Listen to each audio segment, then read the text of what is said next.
Greetings, and thanks for being a part of the Society for Clinical Research sites on SCRS Talks. I'm your host today, Michael Pierre, Project Manager here at SCRS. Get ready to dive into a space where we discuss pressing clinical research industry issues, we celebrate noteworthy achievements, and we foster a deeper connection within the research community. This is a space to amplify voices and perspectives that shape the landscape of clinical research. Today we have Jillian Agnew. She's a senior clinical research nurse with the St. John Center for Clinical Research. All right. Good to see you again. And why don't you just give us a little introduction about yourself and your current role? So I've been a registered nurse for about 13 years. My main background was hospital nursing for a very long time. I started in the emergency room. I moved to critical care, which was definitely my love for a long time. That was probably my favorite role until I found research. But I've done home health, care coordination, public health. I kind of stumbled upon the research position that I am in now. I had left my job at the health department and was just looking for something more PRN. This site was looking for a nurse to do injections and phlebotomy part-time. And so I said, that would definitely cover me for a little while I figure out what I want to do next. And the more time I spent at the site, reading the protocols, seeing the patients that were coming in, the interactions between the patients and the site staff, I realized that this was a very different type of nursing and one that I was very interested in. There was just so much job satisfaction every time that I was there. And I think a lot of it has to do with the fact that these patients are volunteers and they want to be there. They want to hear what you have to say. They want to do things to make their health better. And it's just a whole different population than what I had been used to. So I was definitely hooked for sure. Research is for sure where I'm meant to be. Yeah. Okay. And so to get to the heart of the conversation here, which is on patient retention, why do you think patient retention is crucial for long-term outcome trials? Well, first and foremost, a long-term outcome trial, the data that they're trying to collect, that data is not going to be valid if you don't have a large majority of the patients stick with it that were enrolled in the beginning. The scientific validity of the study really depends on patient retention, just one of the key factors for clinical trial success. So if you don't have the data, then you're not going to have the answers that you're looking for. Retention issues on their own really can put a major backlog on trials. It costs money to recruit patients. It costs money to retain patients. And then if you think about it from the patient side, there are patients out there that are waiting for some of these drugs to hit the market, and they could be potentially life-saving. So the more delays that you have, the more patients that you have drop out of these trials and things like that, the longer it's going to take for these drugs to get to market. And some of these patients on the receiving end might not be able to benefit from them in time. And your experience with long-term outcome trials in cardiovascular health, what's a long-term trial for you? So long-term trials are usually more than 2 years. I have a trial that is upwards of 6 years as planned. Trials that are not labeled as outcome trials typically have a set end date. This is a 52-week trial. This is a 48-week trial. This is a however long. But that there's a specific end date. For cardiovascular outcome trials, they are looking for a specific number of events to happen within a high-risk population in order for the study to end.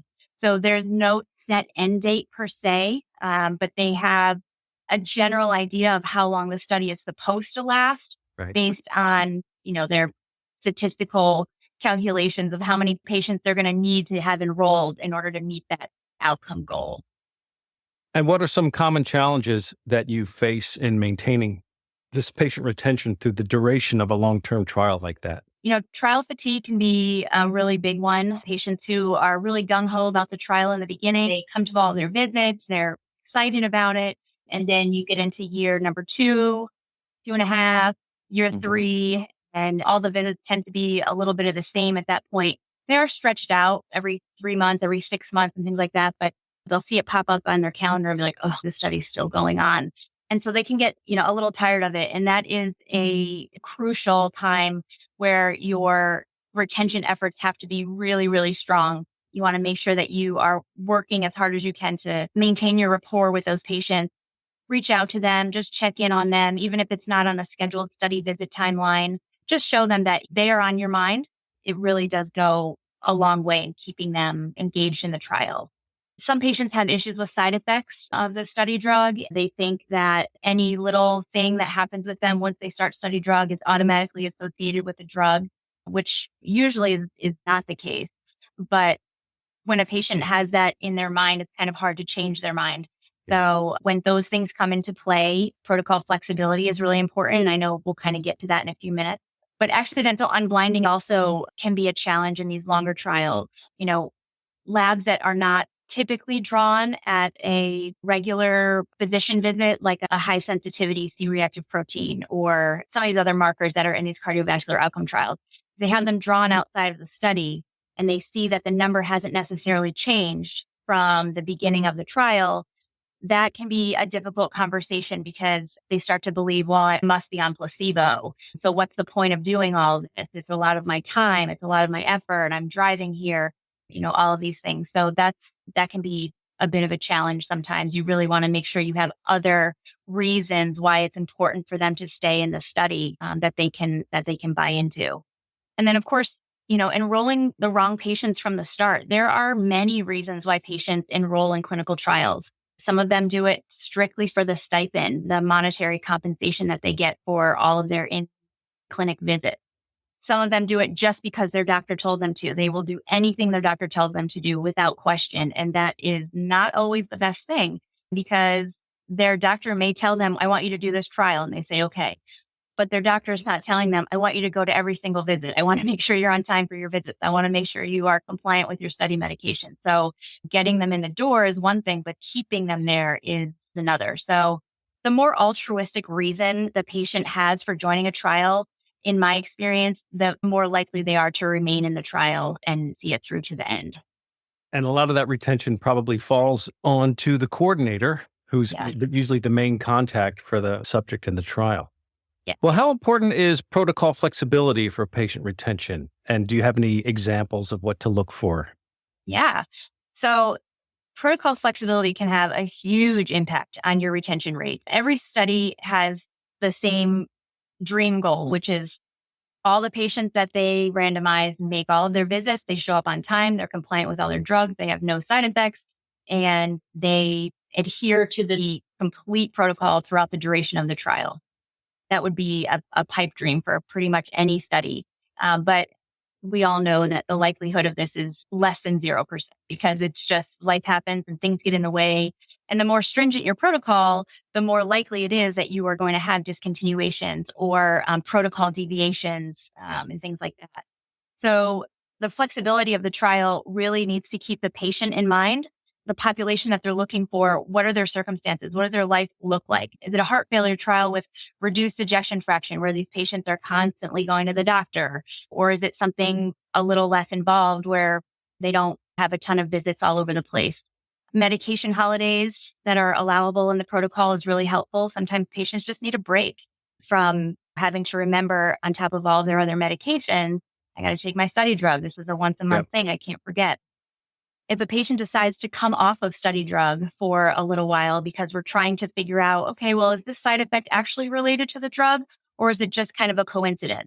We want to do a medication holiday for that, but allowing the patients to restart when they're ready is another flexible part of the protocol that is helpful. If a patient comes off of IP and is not allowed to go back on IP, but the study wants them to remain in the trial for all of their regularly scheduled office visits, that's kind of a hard sell for some patients. If they have out-of-town family members that are sick or they have to travel for some reason, are phone call follow-up allowable? Can we follow up with medical records? Is there a home health option? Some study protocols allow direct-to-patient drug shipment. So if they can't make it into the clinic on a refill day, then we can get the drug to them and they can continue without missing any of their doses.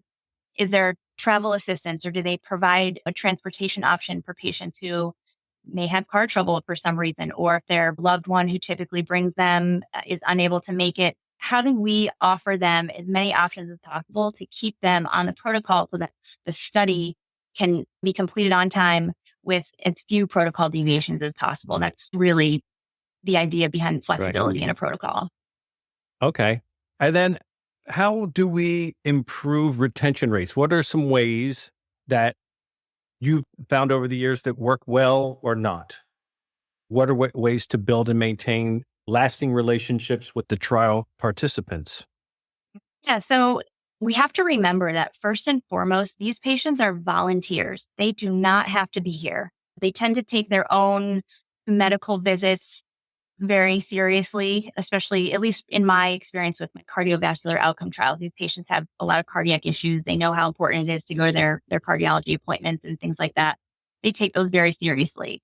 Adding a clinical trial visit on top of that it's asking a lot, especially when they have to come in pretty frequently. So Right. it's our job really as the clinical research team to make sure that the reasoning behind retention and why it's so important is reinforced with them on a regular basis.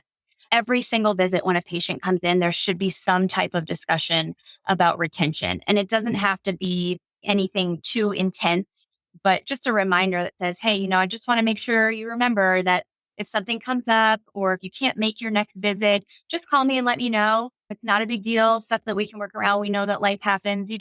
You really want them to know that you are flexible so that they don't feel bad when they have to cancel a visit or reschedule something. Sometimes what that looks like is guilt on their part, and then they end up not calling at all. And then you have a loss of follow-up, which you do not want. Right. So you want to make sure that they know it's okay if they can't make a visit exactly the way that they're supposed to.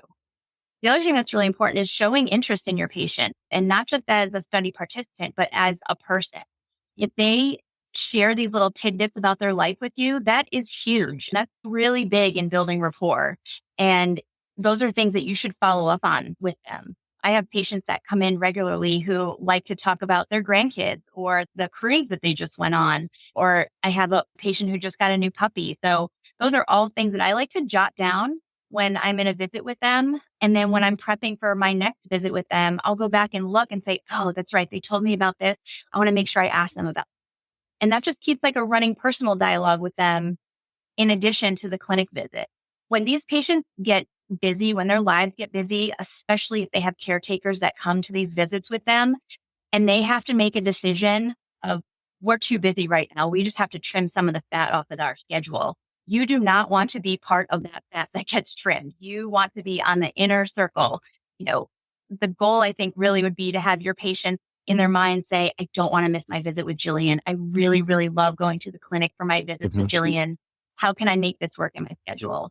And the only way that you're really going to get to that point is if you are continually building rapport with your patient. Another great way to do that is to make sure you have a very friendly staff. The person who answers the phone or the person who they first see as they walk through the door is crucial. You want to have flexible hours. Most clinics are only open 9 to 5-ish. I mean, on average, just regular business hours, but people also work regular business hours. So do you have availability early in the morning for them to come in for their fasting blood draws? Do you have 1 or 2 nights a week where you guys are open a little bit later so patients can come after work? Do you have weekend hours? If you draw labs in your clinic, how good is your phlebotomist? Because nobody wants to be a pincushion when they're a volunteer, especially. So you need to have excellent phlebotomy. Right. That's something you offer at your site. Knowing your protocol inside and out is also huge. I had a patient call me when I was at Costco after work one day telling me that he was out of town. He had to go up to North Carolina and take care of one of his family members and that he was going to have to drop out of the trial. Now, thankfully, that patient was in a trial that had a lot of flexibility. Many of the things that I mentioned earlier were all possibilities in this clinical trial. So we were able to keep the patient in the trial. We're doing phone call follow-ups right now. They did not want to do the direct-to-patient shipping for the study drug, which is fine. So they're on a temporary medication hold, but they are scheduled to be back in the area next month. And they will have a set of labs drawn and we'll go back on study drug. And that's a really important patient we were able to retain. So that's awesome. But really overall, it's a relationship.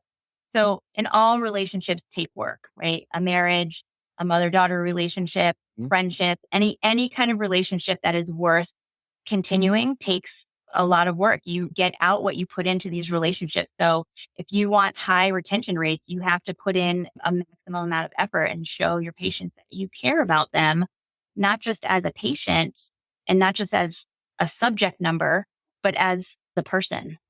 That goes a really long way. Yeah, your examples there, it sounds like retention is more reliant on personality Mhm. than medicine. Mhm. Yeah. With the volunteer, that's a big deal. They don't have to be here. We tell them you can leave a trial at any time for any Sure. reason with no penalty, which is true. They can. They truly are volunteers. However, on the research side, on the staff side, when we hear the possibility that somebody might want to leave a trial, a lot goes into it on our side, having to make sure the study team knows, make sure the PI knows, and different studies have different procedures for mitigating a lot of these reasons why patients would want to leave. So if we can avoid that, we will try. Have you ever had someone tell you that they're staying in this trial because of their relationship with the site staff or the investigator? Like they say, yeah, I would have left this years ago, but I like coming back here to see all of you. Yeah, we have a number of patients like that actually that are in some of these shorter trials, actually, some of these cholesterol trials that are double blind, placebo controlled. I've had patients come in before and say, I know I'm on placebo, but I just love coming in here. You guys are so fun. So we've had that before. We also have a lot of repeat patients at our site. They'll finish a trial and they'll be so upset that it's their last day. Like, well, is there anything else that I can go into? Do you have anything else Right. for me? So we have a good number of re-enrollers that go into another trial because they like being here. They want to be here. Since what you're describing is not an advertising budget item, so there's not, as far as I know, all the trials, the contract I negotiated, there was never an advertising budget that says we spend a lot of time with these people and we call them all the time. We keep in touch and we give personal encouragement to stay in the trial. So Mhm. is it ever something there at your site where the PI might say, you're spending too much time talking to these, it's not in the budget? Or do you have ways to go to build that kind of, it sounds like a lot of time and effort to me to be part of a trial that's for something that's not covered in the budget. Yeah. I mean, there are a couple ways to look at it. I mean, you are going to put in the effort to retain these patients one way or another. You either put it in on the front end, visit to visit, or you put it in on the back end when you've already lost them or are about to lose them with Mhm. all of the hoops that you have to jump through as a site based on what the sponsor wants you to do to try and keep them enrolled, right? So we're a freestanding research site. We are not a medical clinic. We don't have patients coming in to see providers on a daily basis. We only see research patients and that's it. So we're not regulated by insurance companies or anything like that with the amount of time we can spend with our patients or how many patients we have to see in a day. So my study visits, the majority of them really will be completed, at least the protocol side of things, within Mhm. 20, 30 minutes tops. But all of my visits are scheduled as 45 minutes to an hour, just in case. And that covers a lot of that extra time in case they want to chat with me about something or show me some pictures or if they have concerns about anything.